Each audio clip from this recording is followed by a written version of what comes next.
El programa Bocados Saludables se encuentra con la doctora nutricionista Vanessa Martín, que forma parte de la unidad de terapia nutricional del Instituto Valenciano Digestivo IBADI en el Hospital Casa de Salud de Valencia. Buenos días, Vanessa. Buenos días, Enrique. Bueno. Ya tenía ganas de verte, esa sonrisa tan fresca que tienes. ¿Cómo ha ido las Navidades, el turrón y todo eso? Saltando un poco obstáculos entre COVID y turrones, pues ahí hemos estado. Pero bien, yo creo que la mayoría ha sido soportable, entre comillas.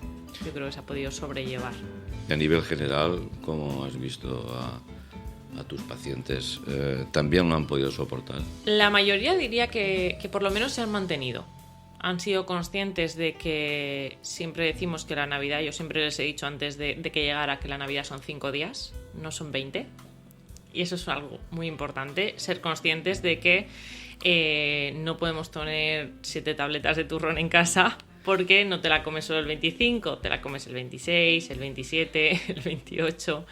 Entonces, bueno, yo siempre les digo también que si quieren hacer algo especial, pues no sé, a lo mejor un flan de turrón, por ejemplo, hacer algo especial, pues que lo hagan sobre todo para la cantidad de personas que vayan a ir.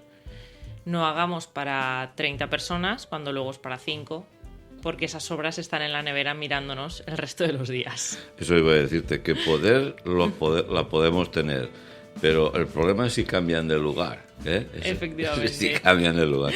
Igual que implementar el paseo. El día festivo hay que hacer el paseo, aunque sea familiar, pero hay que hacerlo para ir compensando un poco. Bueno, he venido para ver qué te parece si hablamos del síndrome metabólico. Todos iba a decirte, pero no sé, pero sí lo sabrá mucha gente, pero es un grupo de riesgo de enfermedad cardíaca, diabetes y otros problemas de salud bastante graves, ¿no? Pero, ¿qué me puedes contar de...? El síndrome metabólico es un síndrome que se asocia y que se está conociendo, yo creo que en el día a día más, porque esa población va en aumento. Entonces es un riesgo de factores, un conjunto que engloba factores metabólicos, factores bioquímicos, factores fisiológicos, que lo que nos provoca al final es esa aparición de enfermedades que muchas veces yo creo que estamos viendo que la población, yo me arriesgaría a decir que alrededor de los 50, más o menos, alrededor de los 50 años, empieza a aparecer o empieza a asomar un poco la cabeza. Y son enfermedades del tipo diabetes, hipertensión arterial, hipercolesterolemia, ácido úrico, típicas enfermedades que vemos en una analítica general y que el médico de cabecera pues a veces te da un toque. Ese tipo de enfermedades aparecen cuando no llevamos un estilo de vida saludable en la mayoría de la población.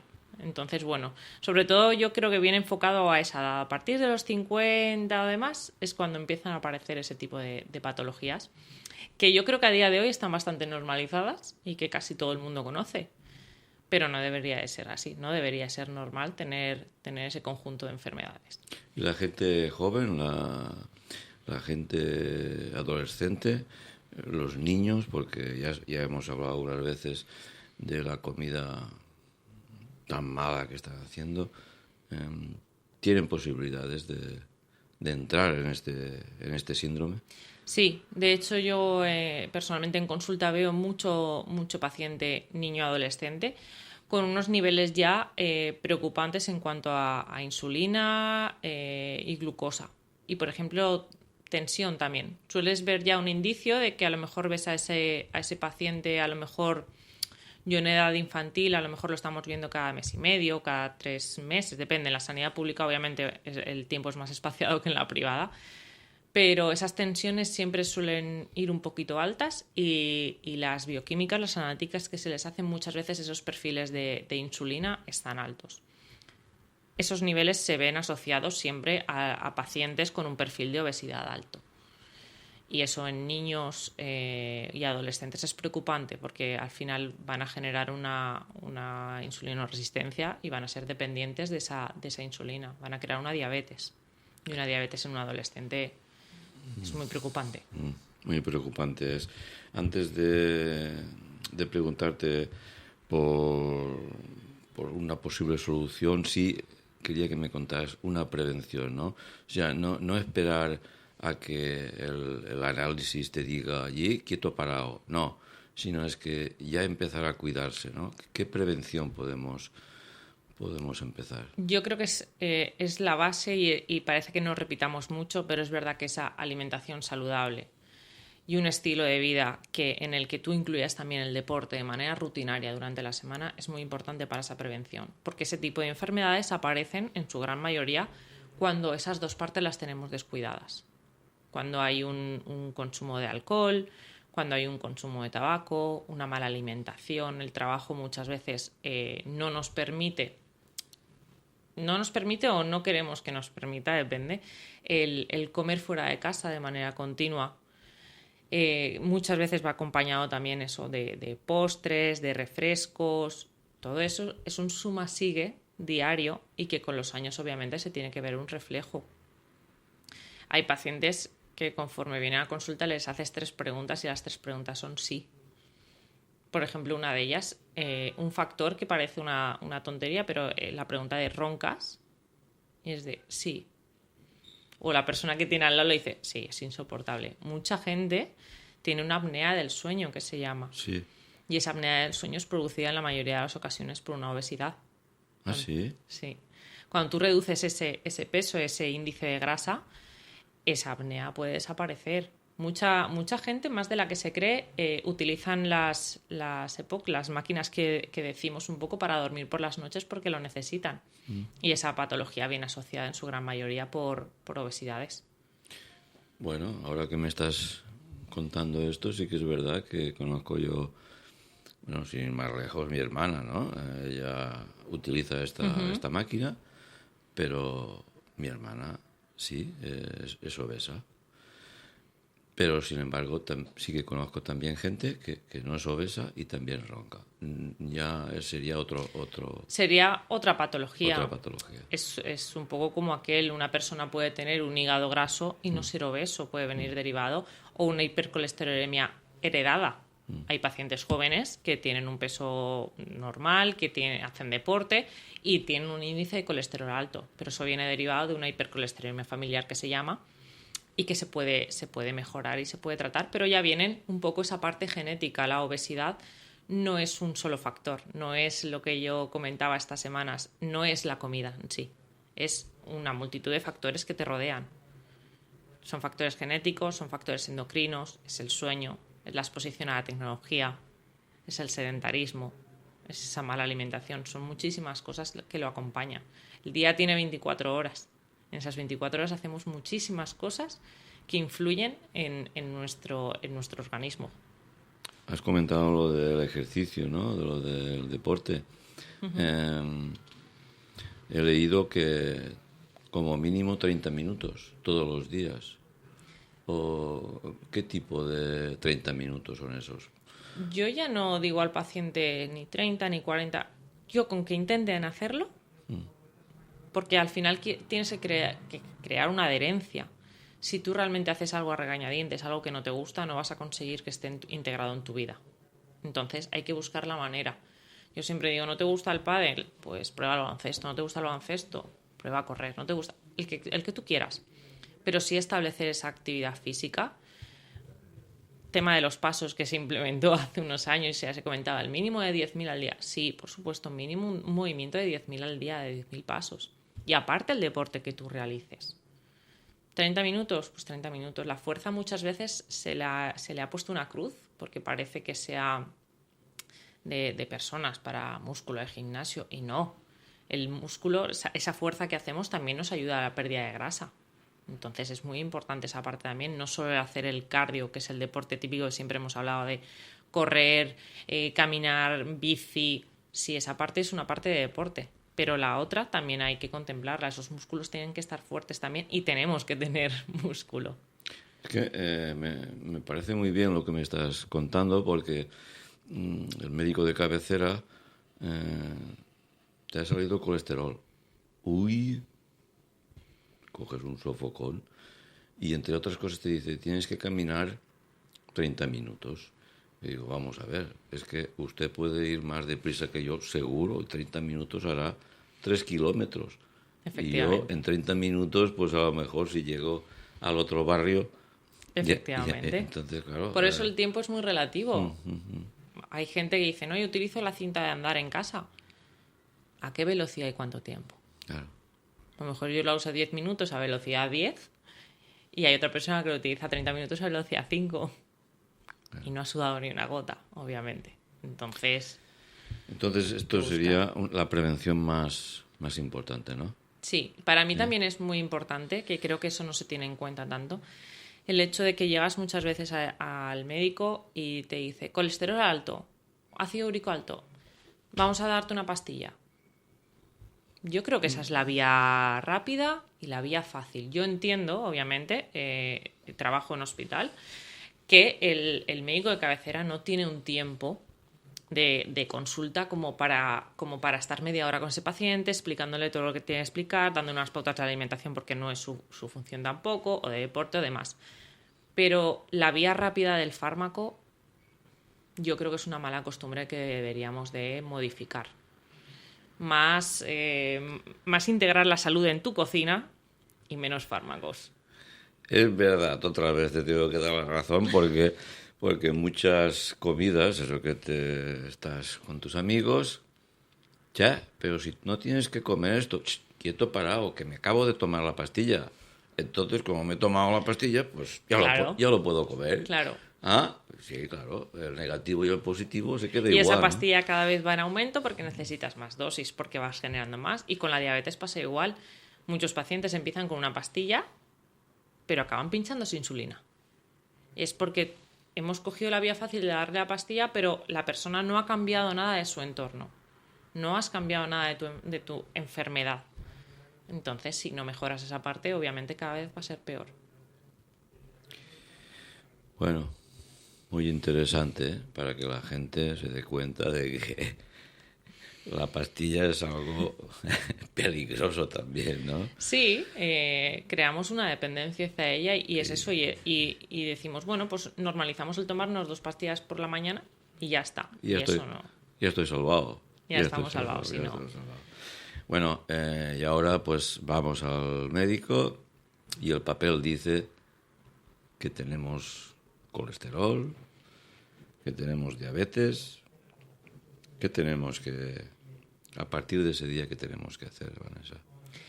A partir de ese día nos tenemos que poner las pilas. Tenemos que, para mí, es importante, obviamente, asistir a alguien que te pueda ayudar en eso, y en ese caso es un nutricionista e incluso un entrenador deportivo también que te ayude en esa parte física, porque a nadie nos han enseñado, vamos a lo mismo, a nadie nos han enseñado ni a comer, pero tampoco nos han enseñado de qué manera hacer deporte. Y no es el mismo deporte para todo el mundo. No todo el mundo tiene el mismo estado físico. Entonces, el aprender a comer, el entender cada alimento, el aprender a leer las etiquetas, que eso yo creo que da para un programa también entero, pero es muy importante. No somos conscientes de todos los ingredientes que lleva cada alimento que compramos. El programar las comidas en la medida de lo posible semanalmente para no tener esos excesos extras fuera de casa de muchas veces. Uy, pues no he hecho nada para comer o para cenar. Pues vamos a pedir algo de comida rápida. O voy a la casa de las comidas y compro algo. Cuidado con eso, ¿vale? La hipertensión con la sal se puede controlar. El tema de la diabetes, controlando un poco también a lo mejor carbohidratos que consumimos al día. ¿Qué es lo que quemamos? ¿Qué es lo que no? Hígado graso es algo súper típico en personas con obesidad. Igual que el ácido úrico, pues hay que controlar esas grasas que tomábamos también. Son muchas cositas que si modificamos de manera diaria hace que mejore, obviamente, esos parámetros. Y nosotros tenemos pacientes que consigues regular ese peso, esa grasa visceral, que es la que realmente nos perjudica, sobre todo el sector masculino es la que se ve más afectada por ella, pese a que las mujeres son las que más se preocupan por su peso a día de hoy. Pero el controlarlo con la alimentación y con el deporte, hemos conseguido eliminar esos fármacos que tomaban para la patología. que muchas veces incluso el médico de cabecera reacio, pero yo siempre se lo digo a los pacientes, anotaros en un papel, tomaros la tensión todos los días, anotároslo, ir con el papel, tanto del peso, de la mejora, del porcentaje de grasa que hemos mejorado, todo, y con el papel de las tensiones al médico de cabecera. Y él, yo estoy segura, o ella, estará contento de poder retirarte esa medicación porque ha visto que tú has puesto de tu parte. Se puede conseguir. Has comentado lo de las etiquetas. Es una curiosidad mía, Vanessa. A partir de los comentarios del ministro, las etiquetas se están leyendo más. A ver si la carne... hace pocos días que ha ocurrido esto, pero era por si ya teníais información. Yo creo información. que el sector se está poniendo un poco las pilas en esto. De hecho, ya vas a algunos hipermercados o supermercados y ves que te pone, por ejemplo, yo he visto en algún supermercado el típico pollo campero, que se suponía que era campero o demás, ya te pone una etiqueta que te pone certificado, porque antes no te lo indicaba tampoco. Entonces, la gente, yo creo que en la carne es algo que tampoco se tiene en cuenta, me refiero, creo que nadie se molesta en leer un etiquetado de carne en una bandeja envasada en supermercado, y es una parte importante, porque si realmente leemos vemos que no es 100% la carne, siempre lleva algo añadido. Entonces, las ganaderías es verdad que hay muchas, bajo mi punto de vista, implicadas en que ese ganado esté en condiciones, pero también pienso, sinceramente, que en otras no. Pero igual que vamos al ganado, vamos a la pesca de piscifactoría o vamos a los huevos de las gallinas sin ir más lejos. Huevo ecológico. Cuando hablamos de que el huevo es sano, por supuesto que es sano. Y muchas veces ha tenido ese mito de que el colesterol no podíamos tomar huevos. No, eso no es así. Se pueden tomar huevos. Pero también hay que tener en cuenta el tipo de huevo. Vamos a ver, que yo sé que incluso se puede llegar, como aquel que dice, a elegir el color de la yema del huevo que compras. Entonces, cuidado con ese tipo de cosas. De la misma manera, el pescado siempre lo recomendamos por la cantidad de omega 3 que tiene, por ejemplo. Pero también hay que tener en cuenta ese tipo de pescado, de dónde viene y cómo, porque los niveles de omega 3 ya no están siendo los mismos en un pescado de piscifactoría que en un pescado de pesca salvaje.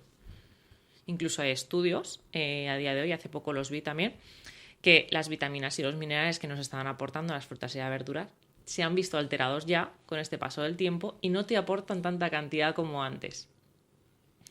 Entonces, la cesta de la compra se incrementa cuando realmente buscas productos de calidad. Y eso es lo que yo realmente creo que sería importante regular. El que tú puedas comprar producto de calidad, como debe ser, a un precio decente. En la carne no sé si se aprecia mucho, ¿no? A primera vista, el de ser una carne de primera calidad, ¿no? Pero sí que aconsejo que lo intenten en los huevos, porque no tiene nada que ver. Nada. Abrir un huevo de estos de que no tienes el control a ser un huevo ecológico de unas gallinas que han crecido en pleno campo, ¿no? Claro, es como, yo pongo también el ejemplo del pan. No es lo mismo comprar un pan de panadería, que es un horno o una panadería que ha estado toda la noche trabajando ese pan, a un pan de supermercado. Obviamente el precio es el doble de la panadería, las cosas son así. Y la gente muchas veces tiene que mirar el bolsillo, obviamente. Pero a la vista lo tienes, que ese pan lo compras por la mañana y por la noche el del supermercado casi que no te lo puedes ni comer, y el otro te puede aguantar 2 días perfectamente, incluso 3.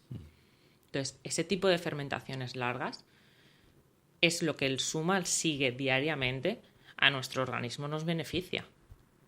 Cuando nosotros estamos poniendo esa carne de mala calidad o ese huevo, sumado a las pastillas que nos tomamos, sumado a una harina muy refinada de los panes que consumimos, sumado a que normalizamos el tomar el embutido de mortadela, salchichones, chorizos para almorzar de manera normal también, todo ese suma y sigue hace.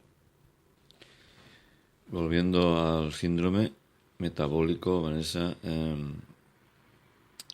más mujeres, más hombres, los dos por igual, ¿cómo estáis viendo? Es verdad que el hombre tiene la tendencia a preocuparse un poco menos. La típica barriga cervecera que decimos, ¿vale? Eso es un índice, me refiero. Existe un índice de la medición de la circunferencia de la cintura y ahí te expone un poco ese riesgo cardiovascular. Por eso yo comentaba antes que el sector masculino tiene más grasa visceral. La grasa visceral es la que rodea los órganos y la que nos produce más enfermedades. Entonces, tienden a tener, yo, bajo mi punto de vista, un consumo más alto de medicación para este tipo de problemas. En cambio, la mujer siempre se preocupa un poco más. Además, llegada a cierta edad, con la menopausia, ese aumento de peso se acentúa en la mayoría de las mujeres, porque nuestra barrera, que son las hormonas, desaparecen. Entonces, bueno, ahí siempre tendemos un poco más a incluso lo que se relacionaba antes, bueno, a una más temprana edad, un ovario poliquístico, muchas veces está relacionado con ese aumento de peso y con el estilo de vida. El ovario poliquístico se ve muchísimo en niñas y en adolescentes. Y la solución, vamos a lo mismo en muchas ocasiones, es dar una píldora anticonceptiva para reparar ese problema. Esa no es la solución tampoco. Entonces, la mujer yo creo que se ve ante más impedimentos, pero intenta poner más soluciones. O porque lo tenemos a lo mejor más interiorizado, que siempre a la mujer se le ha un poco crucificado un poco más por el estándar del aspecto físico. Entonces se tiende a tener más en cuenta en mujeres. Y los hombres es un poco de, bueno, pues me ha crecido un poco la barriga. No pasa res. Y aquí estoy, no pasa res. Hígado graso, ácido úrico es una tendencia muy alta en hombres sobre todo. Sí, es verdad. Sí. ¿Habéis notado algún índice diferente a una persona de una gran ciudad a una persona de un pueblo rural? La persona del pueblo rural tiende a consumir alimentos más de proximidad, más naturales, pese a que a lo mejor tengamos la tendencia a hacer unos guisos más contundentes o una elaboración a lo mejor de pastelería o panadería más contundente en cuanto a grasas y demás, pero sí que es verdad que lo que es su alimentación diaria, bajo mi punto de vista, es mucho más saludable que la de la ciudad. La de la ciudad, la mayoría de población trabaja mucho. Lo fácil es bajar a la cafetería que tengas en el trabajo o eso, la casa de comidas, no tienes tiempo para preparártela. Creo que en el entorno rural se vive de otra manera ese aspecto y es muy importante. Bueno, tengo que decirte que yo vivo en el mundo rural, pero también estoy viendo que también va cambiando, ¿no? Porque lo que has comentado tú, la comodidad, nos hace de que en vez de ir al horno un día por semana, hay una vez por semana, pues a lo mejor solo vamos un día, ¿no? Y el resto, como siempre vamos con prisas, pues... Sí. Y como los supermercados ya están en el mundo rural, pues... Y además el supermercado lo tienes abierto todo el día. Si se te ha olvidado comprar el pan por la mañana, pues el horno por la tarde está cerrado la mayoría de ocasiones. Entonces pues sí que es verdad que son cosas que van cambiando. El post-COVID, que digo yo, la post-pandemia, también ha acentuado más esa ansiedad por alimentos ultraprocesados que decimos, por consumo de grasas, de azúcares, de comida precocinada. Lo ha acentuado más por la ansiedad que nos ha creado, no porque no tuviéramos más tiempo de molestarnos en investigar esa parte, porque yo creo que hemos tenido más tiempo de conocernos y cuidarnos a nivel salud. Pero muchas veces ese tiempo encerrados nos ha causado en la mayoría de gente ansiedad y dependencia de la tecnología, obviamente, que eso tampoco ayuda. Fomenta mucho más el sedentarismo. Y ahí, Vanessa, has comentado de que hemos tenido más tiempo, es verdad, pero no ha podido ser también que huyamos, ¿no?, de saber más, porque empiezas a ver que no estás haciendo las cosas como tocan y madre mía, pues prefiero no saber mucho, ¿no? Y lo más cómodo es abrir la nevera y no preocuparte de la etiqueta, ¿no? Claro, es que a nivel psicológico también nos afecta, obviamente. Y al final a veces te cansas de luchar contra algo que sigue acompañándote. Pero yo siempre voy a lo mismo. A lo mejor estás luchando con eso que va acompañándote porque no te has puesto en manos de profesionales que te ayuden a gestionarlo. Nadie nace sabiendo. Y todos yo creo que necesitamos ayuda. en este caso nutrición, como psicológica, creo que es algo fundamental en la vida y que la gente no normaliza. ¿Por qué se resiste a ir a un profesional la gente? Yo creo que, por una parte, económico, ¿vale? Es algo que a la gente como que le pica el bolsillo, o sea, le pica gastarse el dinero. Piensan que buscando en Google muchas veces tienes la solución porque un nutricionista no te va a dar una receta para algo. Entonces, pues bueno, me puedo gestionar. Pero cuando realmente vienes a consulta y ves, yo siempre les doy, por ejemplo, aquí en cualquier sitio, un registro de alimentación. Anótame durante 3 días todo lo que comes. Y entonces, cuando lo hablamos en consulta, te das cuenta realmente de lo que estamos haciendo. Entonces, pasito a paso, sin hacer un cambio brusco de la noche a la mañana, pero paso a paso se puede mejorar. Psicológicamente igual. Nadie nos enseña a gestionar las emociones. Y creo que es algo muy importante. Durante toda la pandemia creo que había un problema muy importante con esa parte. Y esa parte repercute en el resto. En eso, en quedarnos más tiempo en casa, en dedicarle más tiempo a la tecnología, sedentarismo, mal sueño. Hay muchos problemas de insomnio también, derivado muchas veces por ese abuso de tecnología. Todo ese entorno hay que tratarlo también. No sé si estaré equivocado, ¿no? Pero me da la sensación que la gente, igual el especialista de psicología, que igual en este caso de alimentación, no lo tenemos asumido como una enfermedad. Entonces, un nutricionista, pero ¿por qué me tiene que decir a mí lo que tengo que comer? Si yo, ya, sin ir más lejos, el otro día estuve con una buena amistad que he hecho allí en el pueblo y el médico le ha dicho que tiene colesterol. Uh-huh. Y me ha dicho que tengo que ponerme a dieta. Bueno, ¿y tú qué te has puesto a dieta? Bueno, he visto lo que tú has comentado, Vanessa, el ordenador, y me ha dicho que no coma grasas, y me ha dicho, pero ¿y tú has notado mejoría? No, digo, pues tienes que acudir a un nutricionista para que te diga exactamente lo que tú necesitas, porque todas las personas no son iguales. Todas somos diferentes, no todo el mundo sube y baja de peso de la misma manera. Y yo creo que se tiene un poco arraigado ese concepto de ir al nutricionista es pasar hambre y comer lechuga y pechuga, que digo yo. Y no es así. O sea, la cuestión es que tus platos sean equilibrados, que puedas comer de todo, que tengas un exceso un día y no pase nada, que tú seas capaz de volver a tu rutina. Entonces, esa parte Google no te la cuenta. No. Y como mucho lo que te saca es una hoja de las calorías que hoy en día casi ni las contamos, como aquel que dices, es algo que lo dejamos un poco de lado.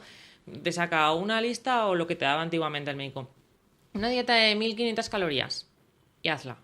Y tenías un papel con 4 platos y que estabas todas las semanas repitiendo lo mismo. No. Comer tiene que ser algo feliz, que te guste y que al fin y al cabo lo hacemos desde que nacemos hasta que nos morimos y que no podemos vivir sin ello.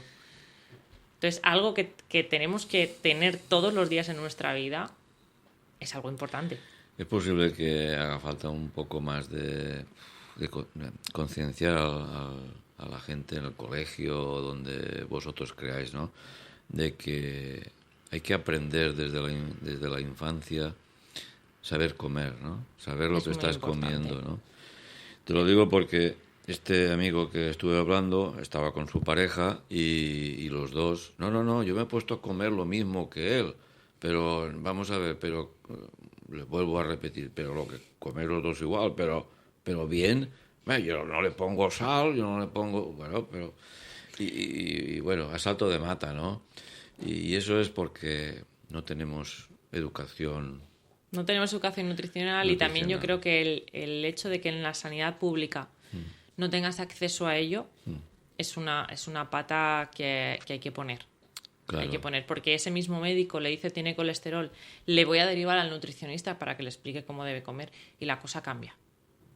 La cosa cambia, porque sabiendo que las enfermedades aparecen por el sistema de alimentación que tienes, la sanidad pública debería de contemplar. Efectivamente. Porque la OMS, la Organización Mundial de la Salud, cataloga la obesidad como una enfermedad. Claro. Pero el sistema sanitario no. Claro, pero si estamos en lo de la prevención, hay que prevenir antes que curar, pues...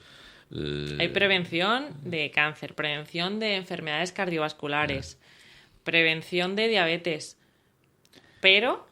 Y la educación de alimentación... Claro. Pero la prevención de todas las enfermedades que tú has comentado también entra en la alimentación. Claro. Porque yo no voy a sufrir colesterol si tengo una educación alimentaria, ¿no? Nutricional. Entonces entra dentro del... Bueno, Vanessa, me has contado muchas cosas del síndrome metabólico. Yo sí que diría pero, sí. que la gente tenga en cuenta que todas se pueden erradicar. A lo mejor no al 100%, pero sí que mejorar mucho esa calidad de vida haciendo una buena pauta de alimentación y una buena actividad física. Y reducir esa cantidad de fármacos o de medicamentos. Reducir la cantidad o llegar a eliminarlos se puede hacer. Si estás diciéndome que le diagnostican a una persona que tiene diabetes, colesterol, y aplicando el ejercicio y una alimentación saludable, ¿te lo puedes quitar de encima? Sí. ¿Sí? Sí. Wow, muy importante, ¿no? Es que yo creo que eso es el concepto que no se tiene. Claro. Se puede eliminar. Claro. Una pastilla que te tomas. En el caso de la diabetes también hay que ver, obviamente cada persona es un mundo y dependiendo el tiempo que lleve con esa patología, pero sí que es verdad que a lo mejor si hemos pasado a pincharnos la insulina podemos llegar a volver a solamente una pastilla, por ejemplo. Hay muchos estudios que lo demuestran, mejorando, y de hecho nosotros también por eso hacemos cirugía bariátrica. Las intervenciones para reducir estómago y demás vienen muchas veces en pacientes que ya no es solo por la obesidad que tienen, sino por todas esas enfermedades que ya les acompañan. Y en el momento tú eliminas ese peso, la mayoría de esa medicación que se toman se elimina. Entonces es tan sencillo como ese ejemplo. Cualquier persona que conozca que se ha operado de una reducción de estómago, de una manga gástrica, bypass, lo sabe. Las pastillas en la mayoría de sus casos desaparecen. Muy importante, muy importante. Ganas calidad de vida. Y años. Eso iba a decirte. Y años. Claro, porque se acumula al final, supone aparición de más enfermedades y de que sucedan más patologías durante el tiempo. Bien, Vanessa, muy interesante, como siempre. Último consejo, ¿tienes algún consejo final para nuestros oyentes? Consejo. Por una parte, a mí me gusta siempre intentar hacer hincapié de cuando estás con alguien con quien ya ves que tiene un exceso de peso, no es necesario estar diciéndole por qué estás comiendo esto o luego lo que vas a tener que hacer o no hacer para bajar lo que te estás comiendo, sino pensar que esa persona tiene un problema y que se puede ayudar. Y que con la alimentación, mejorando, cogiendo esos consejos, esos pequeñitos consejos, cambiando ciertas pautas de tu vida diaria y con deporte y con alimentación, mejoras calidad de vida. Y como he dicho antes, integrar la salud en la cocina hace que no tomes pastillas. Es así de sencillo. Muchas gracias, Vanessa. Gracias, Enrique.